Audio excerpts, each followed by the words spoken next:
Thank you.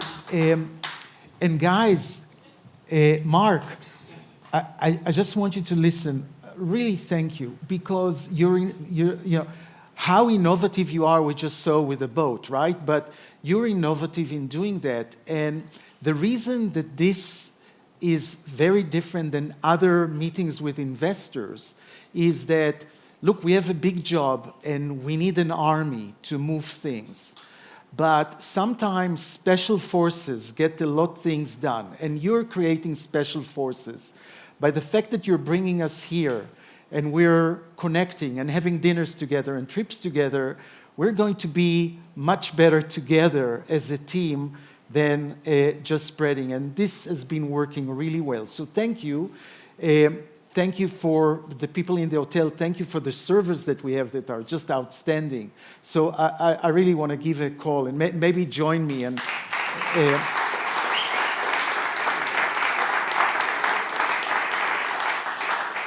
I want to make a comment about what Sibinia said and others have called moonshot. Listen, we went to the moon, okay? Some people walked several times. The moon is still there, and it really didn't affect our life. We're talking about a revolution that should be better than a moonshot, okay? I resent calling it moonshot. And by the way, if we don't solve aging, we're not going to the moon or Mars, okay? Because we'll get radiation and disease on the way there, and we'll never make it back, okay? So moonshot is not enough for us. We're doing a better revolution. And as Sibinia said, in this talk, I'm representing the Longevity Biotech Association. They're members of the association here, biotechs here. But my job is more to bring the investors and educate them. And I'll show you what I mean in the first 7 minutes of my talk. And then I'm going to move to something new that is happening right now, and I believe is going to change things for all of us, have a major influence. So I'm not telling you what it is, but fasten your seatbelt. I'm taking you to a trip. This is the poster card of one of my studies. I have longevity studies, where I have families like that. Those were 4 kids who were born to 2 parents between 1910 and 1920 in New York City. And what's unique about them is every one of them passed the age of 102. So it's 102. Do I have a pointer here? I don't. It's 102. The woman on the left, Helen, lived to be 110. And then 107 and 109. So what are the chances that 4 people are getting to be so old, and they were born so long ago? When I met Helen in her New York apartment when she was 100 years old, she opened the door and she was smoking. And I said, Helen, nobody told you to stop smoking? And she said, you know, all the 4 doctors that told me to stop smoking, they died. And the point of, we have hundreds of those centenarians, 700 of those centenarians, and they haven't done anything right with the environment, which means they have some genes that are slowing their aging, and we've discovered some genes. 2 of them have turned into medication right now, and part of the future of what we're doing is finding longevity genes so we can imitate them. But the major question that we had with those centenarians is, okay, do they get sick when everybody gets sick after the age of 60 and they are sick for longer? Or is their health span and lifespan, does it go together? And this is the answer. Those are 2 studies that were harmonized, but look at the green and blue line. So what you see here, so those are 100 years old, okay? The blue and red are 100 years old. So everybody is healthy initially, and then after the age of 60, people are starting to get sick, okay? From 1 or 100%, people are starting to get sick. Look at the green and black line. Only 10% of the people don't have disease when they reach the age of 80. But the centenarians live 20, 30 years longer healthy, okay? So it's not only that they have increased lifespan, they have increased health span. Not only do they have increased health span, they're sick very little time at the end of their life. They have what we call contraction of morbidity. Okay? Hey, that's how I vision aging. There are people, okay? It's in our possibility, in our genes, to live healthier and longer, and that's what we're trying to create to society. But it's very important to know that even the CDC have looked at the medical spending in the last 2 years of life in somebody who died over the age of 100, and it was third the cost of those who died in their 70. So we started talking about this longevity dividend, that living healthy is really good for the economy because they're not in the hospital and in medical care. And then came Andrew Scott, who's a professor in the London Business School. And he said, guys, you're out of your mind. You don't understand what you're saying. He said, what's wrong? He said, you're looking at the people who are not in the hospital, but if they're not in the hospital, where are they? They're traveling, they're shopping, they're getting houses to their kids. So there's an economical value, okay, that you don't depict here. And the economical value is like 360 trillions of dollars in the next few years if we extend health span by 2 years. So if somebody says we cannot afford living healthier and longer, this is totally, totally wrong. Okay, if we can increase health span, we're going to save the economy, not only burden the economy. So this is just an introduction for bringing more people to help us. Listen, life expectancy through 100,000 years, we argue, 100,000 years of evolution was between 20 and 30. And it's only in the last 150 years that we tripled it. It's really a great achievement. But what happened when we got to the age of 60, all of a sudden we started getting age-related diseases that were not part of evolution. That's not what people died from. Okay, those are new stuff. They didn't die from cancer and cardiovascular disease and Alzheimer's, okay? Those are new diseases that we started tackling just in the last 150 years, and we got to a better quality of life. But realize that the reason, the major impact of what happened to our lifestyle is in prevention. We harness the agriculture, we clean the water, we build sewers, we have vaccination. Those are the major things that allowed us to get to this age, and you should just understand that this prevention is very important because as we move forward, we're talking about prevention. We're talking about we have to target aging to prevent age-related disease, and that's how we have to look at our field. It's a field of prevention. So we're trying to create a new history, and we're trying to spend time. Now, the revolution is we have to spend time on our health rather than spend time on our disease. Okay. What are the three concepts that people really don't get totally? One is that aging has biology. Now, everybody knows that aging has biology. You know who's young and you're old. But the discovery that people age at different rates. I mean, this is very special here. Here, everybody looks younger than their age. I've been asking ages here. But you know that, right? You know that because you looked at your parents or you looked at your friends, and some of them are aging fast and some of them are aging slow. And so you already understand that there's some biology, and you wonder, can we do something about this biology so that we can all slow our aging process? The second thing that is important to know is it's the aging, this biology of aging that drives diseases. People think we get disease so we get old. No.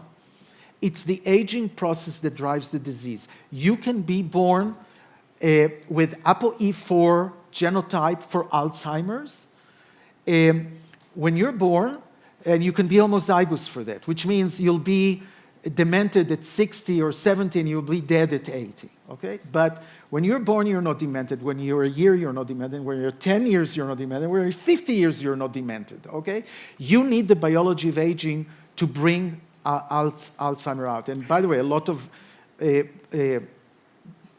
things that are happening in labs all over the world, and certainly in my lab, is to use the aging mechanism to prevent or treat Alzheimer's, okay, which hasn't been really the case.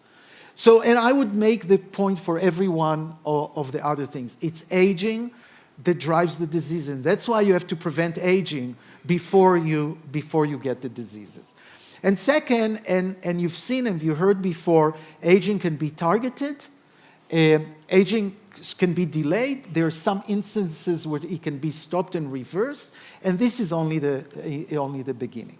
Okay, so if you come and say, I don't know anything about aging, help me kind of understand what is aging and how it's relevant to my investment. And I would tell them about something you heard before so several times, but I'm going one stage deeper. That's the hallmarks of aging. Understand the hallmarks of aging. You become a hallmark of aging if you show that something is wrong with aging, and if you fix it. Your animals, if it's animals, live healthier and longer, or if it's drugs in humans, you have decrease in age-related disease and mortality. This is how you become a hallmark. And I'm giving one slide of, I'm actually giving you two pictures of hallmarks, but I chose to show this one first. And I'm not going over what are the hallmarks of aging, but to make the most important point that they're connected to each other. You don't have to treat all the hallmarks to extend health span. You treat one hallmarks, you affect the other hallmarks, and you increase health span. By the way, it's not necessarily the mechanism, the basic mechanism of aging, but it's a lot to start with because we know we target hallmark and we change the others. So think about it. You're coming and saying, okay, I like metabolism. Let's do a diabetic drug. Okay, but it's possible that the drug that you're doing is actually going to deal with the immune decline and inflammation. So it might not be the best drug for diabetes because there are better drugs, but it might be a drug to prevent flu or COVID, for example. And I'll give you the example, okay? This is not theoretical, but each one of those hallmarks, so if you ask me, what's your favorite hallmark, which people do, and I usually say, tell me your favorite daughter, right? And I'll tell you my favorite hallmark. I don't want to tell you which is the best hallmark, because no matter what you want to do, whatever hallmark you want to do, it might be relevant to other hallmarks. Whatever disease you think you're treating with a hallmark, you might treat another disease. So we have a pipeline, and I think you have to know that and be excited about it. You're going on a trip where you cannot predict the end exactly because those hallmarks are going to be interrelated. So healthy lifespan has been extended. There are drugs, okay, what we call gerotherapeutics. They usually affect all the hallmarks of aging, okay? Statin is a very important drug, right? Lipitor is a very important drug for cardiovascular. It's very important if you have high cholesterol. But if you give it to animals, they don't live longer, and they don't prevent something else than cardiovascular disease. Okay, we're talking about gerotherapeutics, and they're not affecting the other hallmarks. So we're talking about gerotherapeutics are things that have to affect those hallmarks. This is a more recent map of the hallmarks. So the hallmarks are growing. Brian Kennedy was in a team that had the first 7 hallmarks. Now we're at 14. The hallmarks will grow because our knowledge will grow and the proof of concept will grow. Okay, so that would be my introduction, okay, to anyone. That's what you need to know about aging from a science perspective. Now I'm moving to something new. So you have longevity clinic, or you go to longevity clinic, and you, like many others, go to the doctor and say, please prescribe me a gerotherapeutic. That's not the words they would use, but you know, I want something. And most of the clinics will optimize exercise, diet, sleep, and social connectivity. Okay, we all know how to do it. There are ways to do it. You know, Not everything works in every people, but we kind of know the concept and we can work on it. And then your patient comes and said, okay, I'm doing 10,000 steps, I'm done, but I'm aging. I want something else. And I think, and I've noticed here, most of the people will say, okay, we next go to supplement. And it was mentioned before, I think the word were, it's the Wild West. I think supplements are a real problem because we don't know what they are and we don't have outcomes. I'm as a scientist, if you don't show me that it's doing something, it's only hope. I want to look at the promise. What bothers me most with supplements is if you take them together. It's the multi-supplements. Some of the multi-supplements, I know they're antagonizing each other. You think that if you take more supplement, you'll be additive or synergistic. This is wrong, never been shown, okay? In fact, there is a paper in a JAMA journal, one of the recent, one of the good journals, that followed 7 million people for 12 years. And to my absolutely great surprise, showed that they had 4% increase in mortality.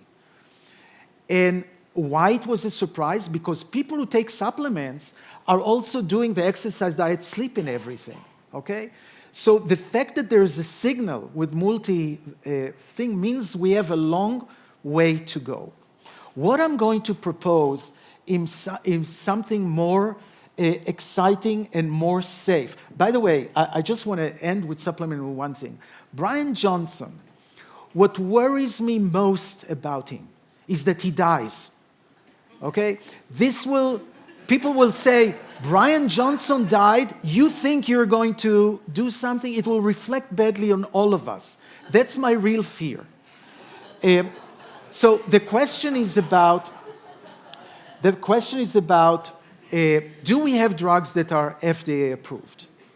Do we have drugs that are FDA approved, not for aging, but FDA drugs that have been approved and can be used to do aging?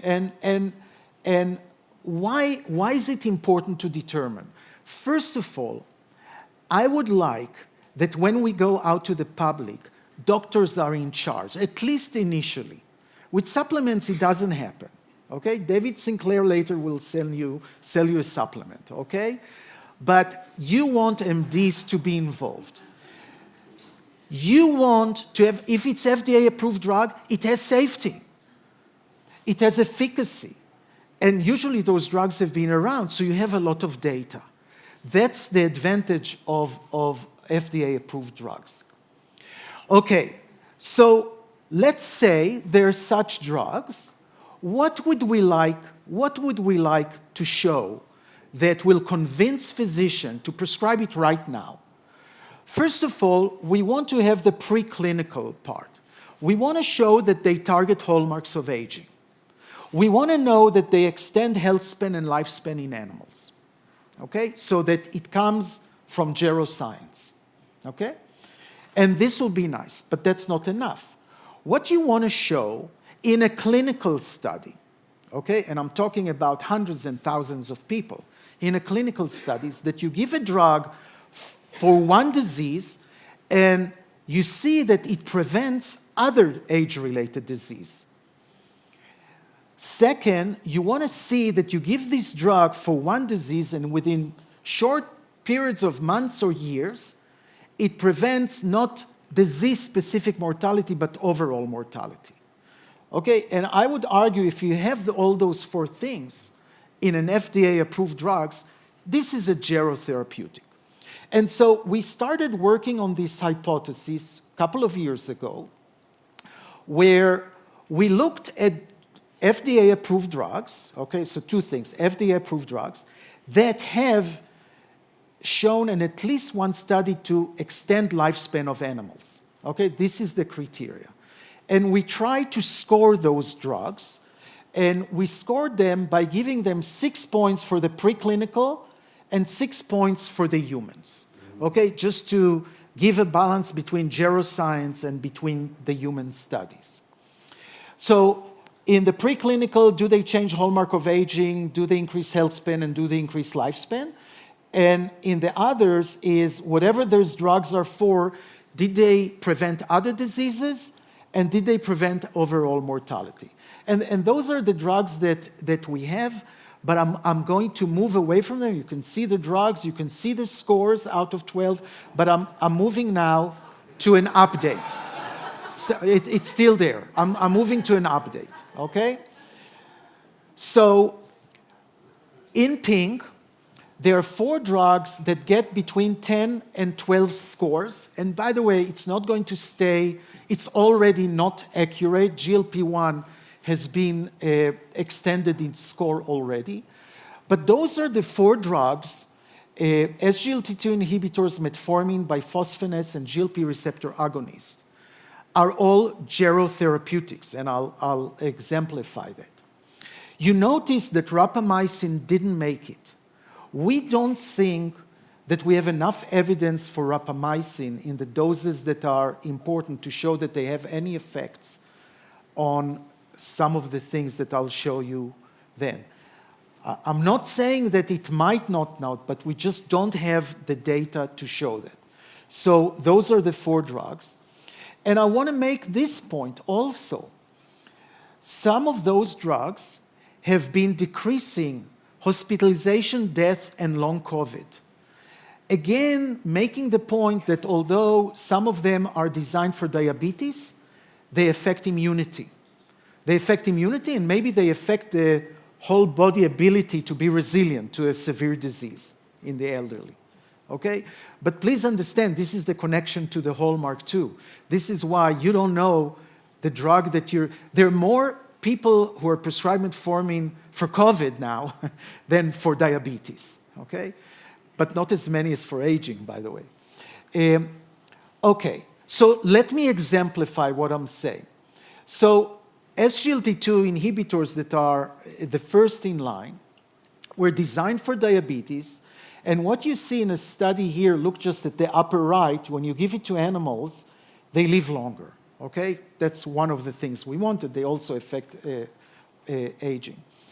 And here are demonstration of one human studies. There are many, there are numerous. And look, there are more than 4,000 people in those studies. More than 4,000 studies. And this shows you that although you gave it for diabetes, you have a renal outcome that prevents renal outcome by 44%, cardiovascular disease by 30%, and death from any cause by 30%. Okay? The point is, those drugs have been shown to prevent age-related disease, and they're gerotherapeutic. I'm now giving you fast example of each one of them from other studies. SGLT2 on 2,000 people, prevention of cardiovascular and renal outcomes. Metformin specific for coronary syndrome. Biphosphonates for cardiovascular disease. GLP-1 for renal outcomes. Okay? And the same for mortality outcomes. SGLT2 decreased mortality by 32%. Metformin decreased mortality, that's not the best study, but 50% in diabetics. Biphosphonate decreased ICU mortality by 50%. GLP-1 prevent mortality by 50%. They have huge effects. And remember, this is all intention to treat. Okay? If you took the drug, didn't like it, and didn't take it the next year, you're still in this group. So that doesn't tell you actually its actual impact. So what I'm saying is we have 4 drugs that can be repurposed, and repurposing is legal. Okay, any doctor can repurpose because the FDA have done the safety check for us. Okay, and all we need is data. For example, metformin was first repurposed for obesity. It wasn't very effective, but you lose 5 to 10 pounds with metformin.